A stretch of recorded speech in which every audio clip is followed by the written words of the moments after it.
Guys, I hope you all are doing very well. Guys, my name is C. Anshul Mittal, and from this video onwards, I will be making exam kit solution of ACCA F9.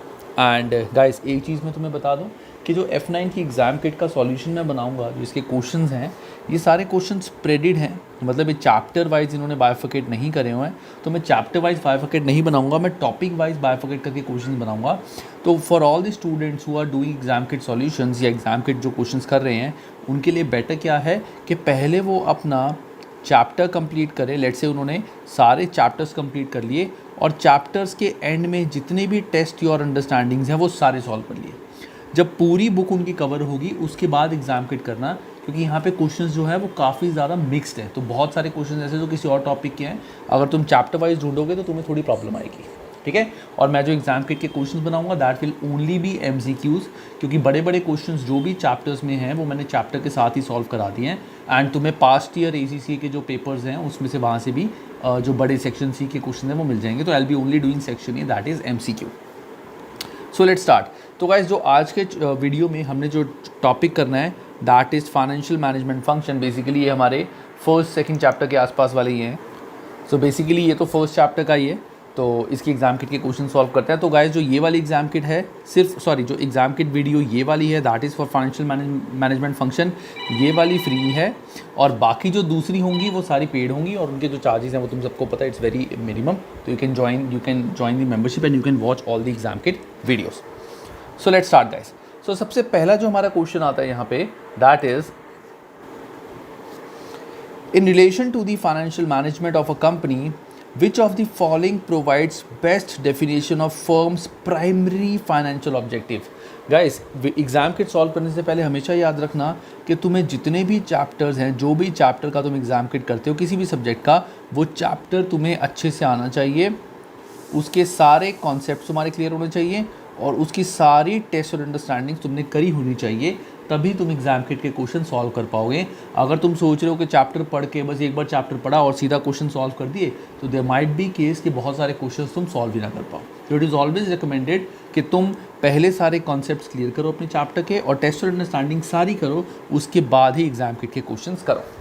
तो सबसे पहला question, in relation to financial management of the company, which of the following provides best definition of firm's primary financial objective. तो हमने एक चीज़ पढ़ी थी, जो financial manager होता है या फाइनेंशियल मैनेजमेंट होता है, इसका प्राइमरी ऑब्जेक्टिव क्या होता है, that is maximising share holder wealth. कि शेयर होल्डर की वेल्थ मैक्सिमाइजेशन करती है, जिसके अंदर बहुत सारी चीज़ें आती हैं, नॉट ओनली प्रॉफिट, बहुत सारी चीज़ें आती हैं। तो प्राइमरी ऑब्जेक्टिव जो फाइनेंशियल मैनेजमेंट का होता है that is to achieve long term earning नहीं, to maximise the level of annual dividend नहीं, to maximize the wealth of ordinary shareholder, this is right, and to maximize the level of annual profit नहीं होता। ये भी है, ये भी होता है, ये भी होता है, बट ये हमारे एक तरह से देखा जाए तो दीज आर सेकेंडरी। प्राइमरी तो होता है शेयर होल्डर की वेल्थ बढ़ाना। इन सब चीज़ों से शेयर होल्डर की वेल्थ ही बढ़ेगी अगर उनको डिविडेंड मिल रहा है, ठीक है, कंपनी ग्रो कर रही है, कंपनी के प्रॉफिट्स बढ़ रहे हैं। But primary objective is to maximise the share holder wealth of the share holder.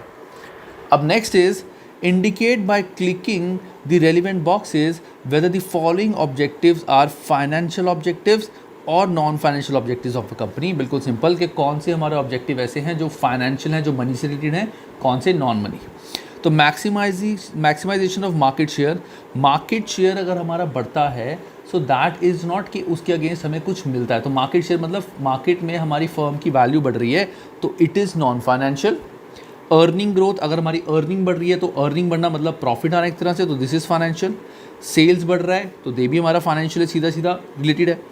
Achieving a target level of a customer satisfaction, customer अगर सेटिस्फाई हो रहा है इनडायरेक्टली, चाहे उससे हमारे प्रॉफिट बढ़ रहे हैं, लेकिन डायरेक्टली देखा जाए it is a non financial objective. It's not a financial objective, it is a objective but non financial, क्योंकि इनसे भी हमारे प्रॉफिट्स बढ़ते हैं क्योंकि कस्टमर सेटिस्फाई हो रहा है, बट हमें डायरेक्टली देखना कि वो फाइनेंशियल आएगा या non financial. Achieving a target level of return on capital employed, जितनी हमने कैपिटल एम्प्लॉयड करी थी उस पर हमें टारगेट रिटर्न आया कि नहीं आया, तो that is also financial objective, monetary objective. तो इसका आंसर हो जाएगा हमारा second statement, third and fifth are financial objective and rest two are the non financial objective. Next, which three of the following are the main type of decision facing the financial manager in a company. Financial manager हमारे 3 decision लेता है, ये हमने पढ़ा है। ये हमारा एक होता है इन्वेस्टमेंट डिसीजन, एक होता है फाइनेंसिंग डिसीजन, एक होता है डिविडेंड डिसीजन। ये हमारे मेन 3 डिसीजन होते हैं, investing decision, financing decision and dividend decision. तो इनकम डिसीजन नहीं होता, इन्वेस्टमेंट डिसीजन होता है, डिविडेंड डिसीजन होता है, फाइनेंसिंग डिसीजन होता है, अप्रेजल डिसीजन नहीं होता, बजट डिसीजन नहीं होता। डिसीजन ये होते हैं अप्रेजल, बजट वगैरह, वो सब कुछ इन तीनों में होता है। जैसे अप्रेजल, इन्वेस्टमेंट अप्रेजल, ठीक है, फाइनेंसिंग के फाइनेंस हमें लेना, ये यहाँ से लोन लेना चाहिए नहीं लेना चाहिए, सो दैट ये सारी चीज़ें बाद में आती है। बट जो मेन टाइप ऑफ, देखो लिखा हुआ है मेन टाइप ऑफ डिसीजंस जो एक फाइनेंशियल मैनेजर को कंपनी में लेने होते हैं, those are investment decision, financing decision and dividend decision. So B C D, these 3 are your answers. ठीक है, अब आता है question number 4। Which 2 of the following are examples of financial objectives of company that might company choose to pursue. के कौन कौन से हमारे फाइनेंशियल ऑब्जेक्टिव हैं जो कंपनी करना चाहेगी। First is dealing honestly and Fairlie with the customer, ये तो नॉन फाइनेंशियल है। Provision of good working condition and industrial relation, इसका भी फाइनेंस से कोई रिलेट नहीं है directly. Earning above a particular level of return on capital employed, कि जो हमारा रिटर्न ऑन कैपिटल एम्प्लॉयड है उससे ऊपर हमारी अर्निंग है, ये हमारा फाइनेंशियल ऑब्जेक्टिव है। Producing environmentally friendly products, this is a non financial. And restricting the level of gearing below a specified target level, gearing ratios जो हमारी होती हैं उसको रिस्ट्रिक्ट करना कि इस रेशियो से ज़्यादा नहीं जाना चाहिए। दैट मीन्स हम मनी से एडजस्टमेंट कर रहे हैं, पैसे से एडजस्टमेंट कर रहे हैं, फाइनेंस से एडजस्टमेंट कर रहे हैं। So C and E are the answers. अब आता है question number 5। Value for money is an important objective of a not for profit organisation. तो हम नॉट फॉर प्रॉफिट होते हैं, जो NPO होते हैं जिनका टारगेट प्रॉफिट कमाना नहीं होता, उनके लिए हमने पढ़ा था value for money. Value for money मतलब कि जितने पैसे उसमें लगे हुए हैं उसका बेस्ट यूटिलाइजेशन, ये हमने पढ़ा था, उसका बेस्ट यूटिलाइजेशन होना चाहिए, कि जो भी पैसे हमने लगाए हैं उसका बेस्ट यूटिलाइजेशन हो। ठीक है, तो विच of the following action is consistent with increasing value of money. अगर हमने NPO के मनी की वैल्यू इंक्रीज करनी है तो कौन सा इसमें से जो एक्शन है वो अप्रोप्रिएट है। Using a cheaper source of goods and thereby decreasing the quality of NPO, नहीं, ये कोई वैल्यू फॉर मनी थोड़ी है, इसमें तो साफ ही है चीपर सोर्स मतलब क्वालिटी गिर रही है, वेस्टेज हो रही है, it is not good. Searching for ways to diversify the finances of NPO, देखो अगर फाइनेंस डाइवर्सिफाई करूँगा, जैसे NPO में कहाँ कहाँ से पैसे आएंगे, that is not value for money. Value for money होता है कि जो भी पैसे हमारे NPO में आए हैं, जितने भी पैसे आए हैं वो पैसे बिल्कुल सही जगह लग रहे हैं, उसका प्रॉपर यूज़ हो रहा है, वेस्ट नहीं हो रहे पैसे। Third, decreasing the waste in provision of a service by not for profit organisation, कि हमने वेस्ट कम कर दिया, दैट मीन्स हम अपनी मनी की वैल्यू इंक्रीज कर रहे हैं, तो C can be the answer.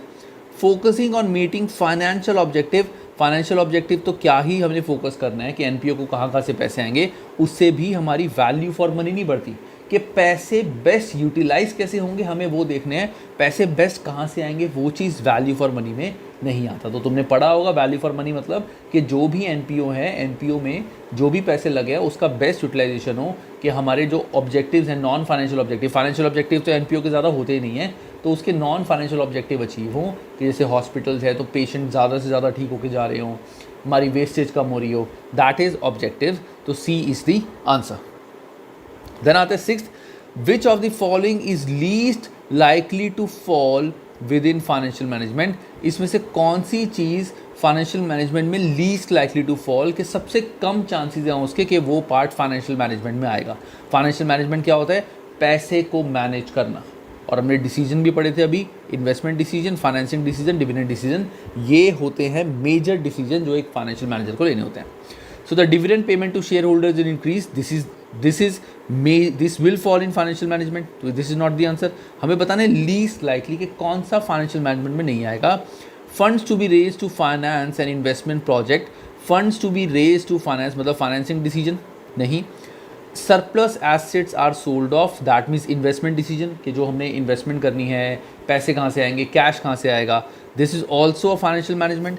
A report is produced comparing actual result to budget, budget से एक्चुअल को कंपेयर करना, this is not financial management, ये फाइनेंशियल मैनेजमेंट का काम नहीं है। ये बेसिकली मैनेजमेंट अकाउंटिंग होती है और इसका फाइनेंशियल मैनेजमेंट से कोई रिलेशन नहीं है। उसका काम होता है पैसे को मैनेज करना, उसने ये नहीं देखना कि हमने जो टारगेट बनाए थे वो एक्चुअली अचीव हुए कि नहीं हुए। तो this will might fall but it will least likely fall in this category. उसका पैसे को मैनेज करने से कोई रोल नहीं है। तो हम बोल सकते हैं कि फाइनेंशियल मैनेजर को शायद ये चेक करना पड़े कि पैसे वेस्ट तो नहीं हुए, बट लीस्ट लाइकली ये वाला आएगा, बाकी सारे तो मेन है। चलो बात है seventh is indicate by clicking the relevant boxes whether the following statements are true or false. So first, financial management is concerned with long-term raising of finance and allocating and controlling the resources. So guys, financial management is concerned with long-term raising of finance and the allocation and control of the resources. तो ये हमारी statement काफ़ी हद तक true है। मैं fully true नहीं बोलूँगा बट काफ़ी हद तक ट्रू है, क्योंकि फाइनेंशियल मैनेजमेंट में हम देखा जाए तो देखो हम शॉर्ट टर्म फाइनेंस भी देखते हैं। ध्यान से सुनना, अब बहुत सारे बच्चों को डाउट होगा कि सर फाइनेंशियल मैनेजमेंट में short term finance, working capital भी देखी जाती है, तो हाउ कैन यू से कि long term raising finance. Guys logic क्या है, जब भी हम शॉर्ट टर्म फाइनेंस भी देखते हैं ना, हमारा टारगेट क्या होता है, टारगेट होता है कि वो शॉर्ट टर्म फाइनेंस से हमारा लॉन्ग टर्म बिजनेस में क्या इम्पैक्ट होगा, कि शॉर्ट टर्म फाइनेंस से लॉन्ग टर्म बिजनेस में क्या इम्पैक्ट होगा। तो I can say it is concerned with long term raising of finance, कि जो हम फाइनेंस रेज करें लॉन्ग टर्म में कैसे उसको रेज करेंगे।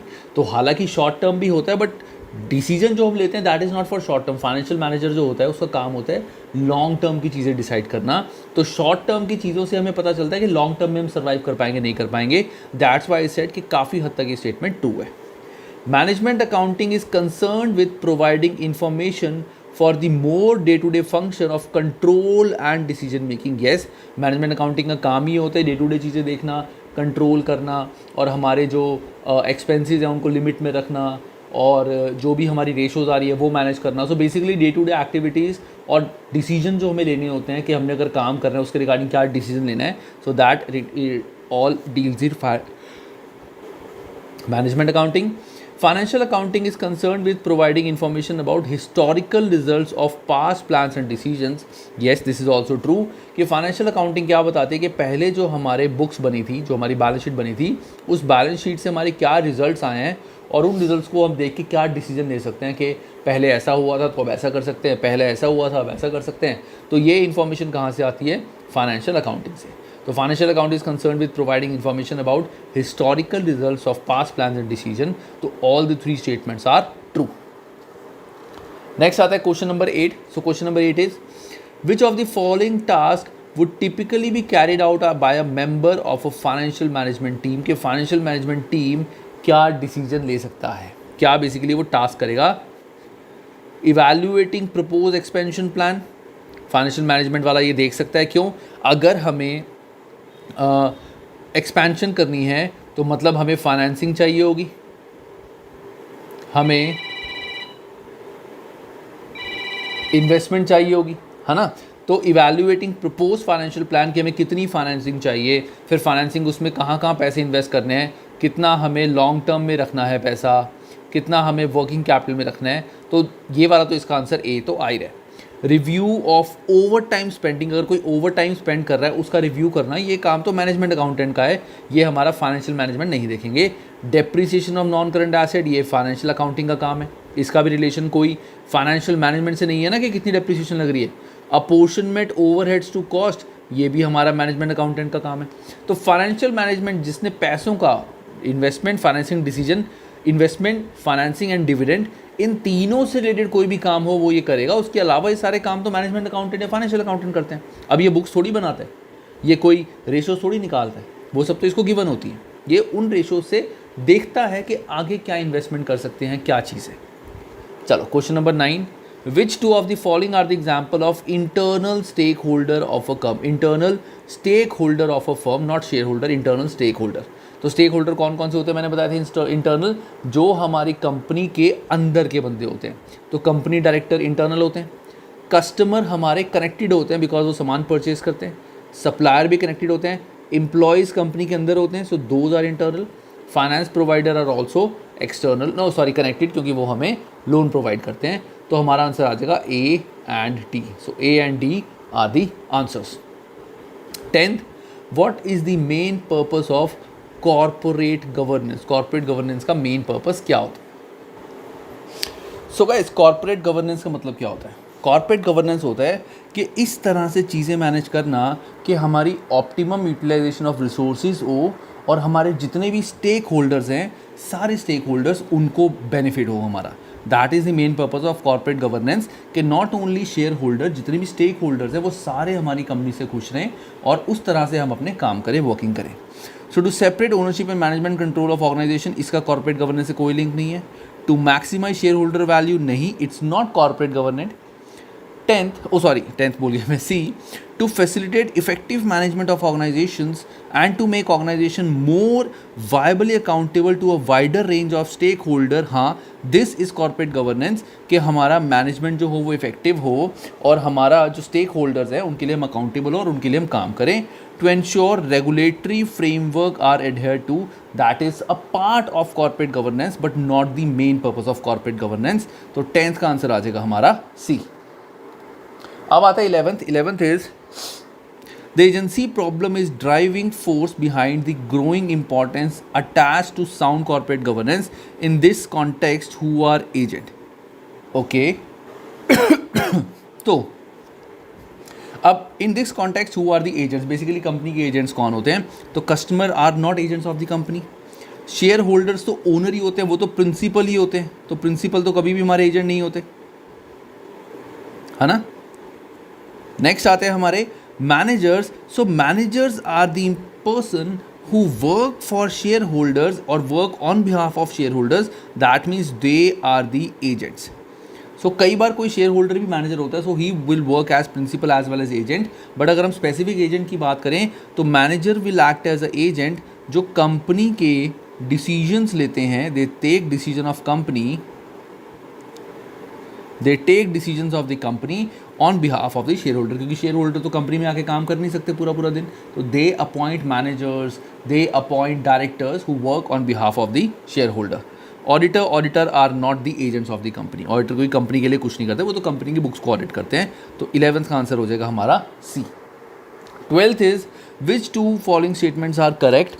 तो इसमें है maximising market share is an example of financial objective. नहीं, ये हमने अभी क्वेश्चन पढ़ा था ऊपर कि मार्केट शेयर बढ़ाना it is not a financial objective. Market share तो हमारा कुछ अच्छे काम करके भी बढ़ सकता है. अगर हमने बहुत सारी, लेट से हमने फ्री में बहुत सारी हेल्प करी है लोगों की, तो उससे भी कई बार हमारे शेयर की वैल्यू बढ़ जाती है. क्यों बढ़ जाती है? क्योंकि हमने लोगों की हेल्प करी है. जैसे ब्लड डोनेशन कैंप ऑर्गेनाइज करें हैं और ओनर ने कुछ, शेयर होल्डर ने कुछ बहुत अच्छे काम कर लिए, तो उससे भी हमारी मार्केट शेयर बढ़ जाता है, वैल्यू बढ़ जाती है. But it is not a financial objective हमारा. तो maximising market share is a non financial objective. तो first is not the answer. Share holder wealth maximisation is primary financial objective of the company. Yes, ये हमने पढ़ा था. Financial objective should be quantitative so that their achievement can be measured. Financial objective should be quantitative. हाँ, क्योंकि quality कभी भी financial objective में नहीं आती. फाइनेंशियल ऑब्जेक्टिव मतलब क्वांटिटेटिव मतलब कितना ज़्यादा कितना कम. हाउ कैन आई से कि मनी की क्वालिटी क्या है? 1 लाख की क्वालिटी कम ज़्यादा थोड़ी हो सकती है. 1 लाख तो क्वांटिटी है, इतनी क्वांटिटी के मेरे पास पैसे हैं, इतने पैसे हैं मेरे पास 1 lakh. So financial objective should be quantitative so that their achievements can be measured. कि जितनी ज़्यादा क्वांटिटी होगी, जितना ज़्यादा हमें बेनिफिट होगा, उतनी ज़्यादा वैल्यू बढ़ेगी. The 3 E's are used as performance measure to assess value of money in not-for-profit organization. These 3 E's stand for economy, efficiency and environment. अब यहाँ तक तो क्वेश्चन हमारा सही था, ठीक है, यहाँ तक क्वेश्चन हमारा सही था. लेकिन यहाँ पे क्या हो गया? एनवायरमेंट नहीं होता, इकोनॉमी, एफिशिएंसी और हमारा था इफेक्टिवनेस. तो ये पूरा ठीक था, लेकिन इफेक्टिवनेस हमारा आंसर है. Environment is not the 3rd E. सो इसीलिए 4th भी हमारा आंसर नहीं है. तो 12th का आंसर हो जाएगा 2nd and 3rd. अब आता है question number 13. Question number 13 is which two of the following are efficiency targets that a not for profit organisation might put into place. कि एफिशिएंसी टारगेट क्या होता है? एफिशिएंसी मतलब कि काम को टाइम पे कंप्लीट करना. क्या होता है? काम को टाइम पे कंप्लीट करना. That is called efficiency. नहीं, सॉरी, मैं गलत बोल गया. That was effectiveness. Efficiency means optimum utilization of resources. Optimum utilization of resources, these are efficiency targets. तो efficiency targets हमारे कौन कौन से हो सकते हैं? Reduction in wastage of paper, that is optimum utilization of resources. Pay rates for staff for appropriate level of qualification, इसका हमारा देखा जाए efficiency से correlation नहीं है क्योंकि optimum utilization कुछ नहीं है. स्टाफ यूटिलाइजेशन, अब optimum utilisation of resources, staff is also resource, उसको ऑप्टिमम यूटिलाइज करना, तो C is also the answer. तो A and C are the answer. Customer satisfaction rating is nowhere related to optimum utilisation of resources. Then आता है question number 14. Question number 14 is managerial reward scheme. So managerial reward schemes should help ensure manager take decisions that are consistent with the objective of the shareholders.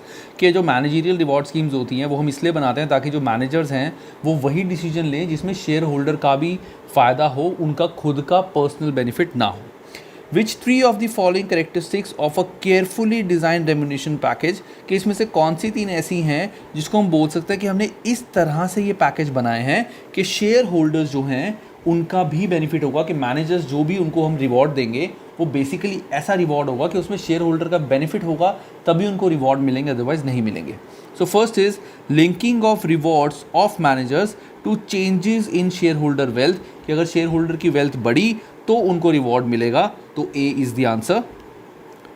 Matching of managers time horizon to share holders time horizon, कि जो time horizon managers share holder का है वही time horizon managers का हो, so that will also be a benefit, और इससे भी रेम्यूनरेशन जो हमारी है it will be according to the share holders.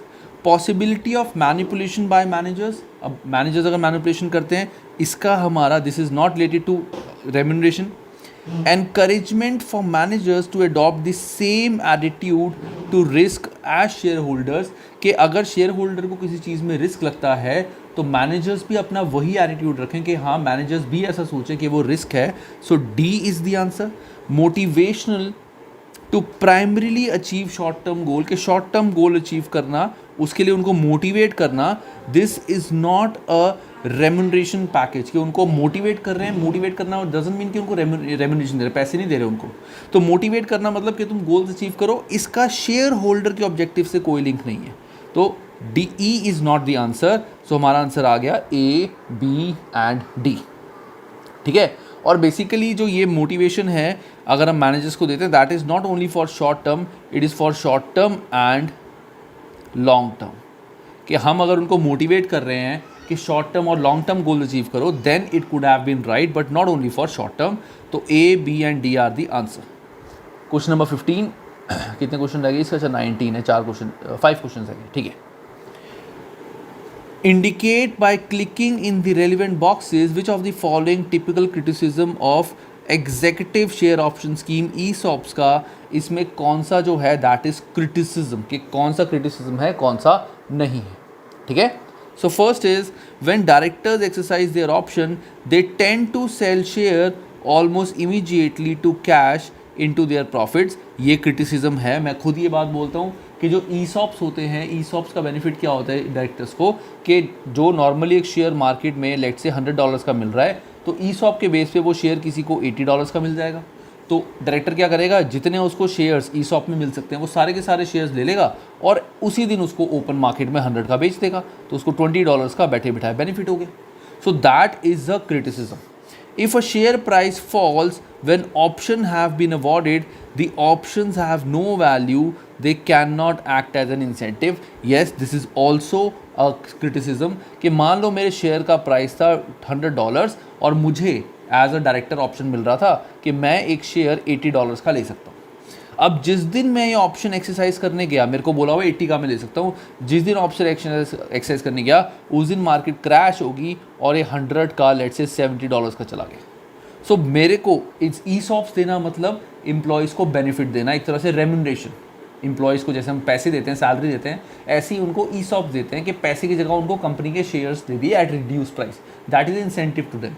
लेकिन अगर शेयर की वैल्यू मार्केट में 70 है और मुझे ESOP दिए हुए हैं, why would I buy ESOPs? मैं तो मार्केट से शेयर खरीदूंगा फिर.